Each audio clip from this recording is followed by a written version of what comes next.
Hi, my name is Kate McQuaid, and I'm an exhibit developer. I'll tell you a little bit more about what that means in a minute. I've worked in a lot of different museums, and you just saw some pictures of exhibits that I've worked on.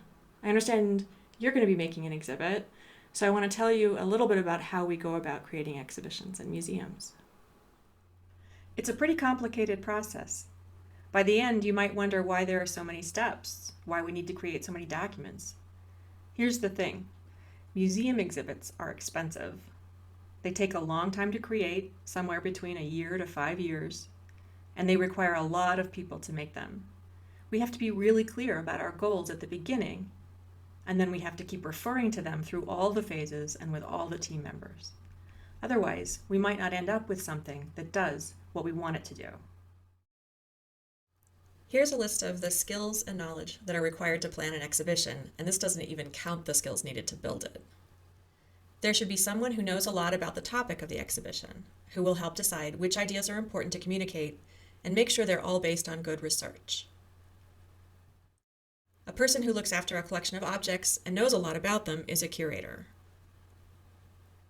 We need someone familiar with our intended audience and someone who can do research to understand them. Someone who specializes in this is called an evaluator or an audience researcher. An exhibit designer is an expert in the medium of exhibitions. He or she knows how to design them so that people enjoy and understand them.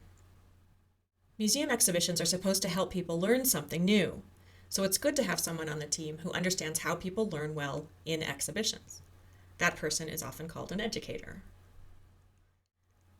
Sometimes there's a person involved who knows something about all these things. That's someone like me, an exhibit developer. I'll often research the topic, develop the concept, and write the text for an exhibit. One way we make the complicated process more manageable is to approach it in stages.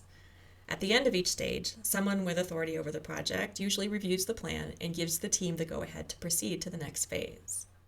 Although every exhibit project is different, there are some steps that we usually follow, and those steps almost always involve creating some kind of planning document.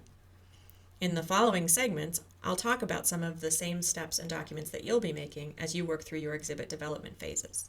One thing to notice as you follow along is that when we start a project, most of our planning documents are written text that describe the exhibit. As the process goes along, we start to add more diagrams or drawings to the documents. Near the end, we make drawings that show exactly what the exhibit will look like. And finally, we make the transition to actual objects and images in the gallery. As we plan, our documents get closer and closer to resembling the actual exhibit, but it's important to start out with the words that make it clear what we're aiming to do.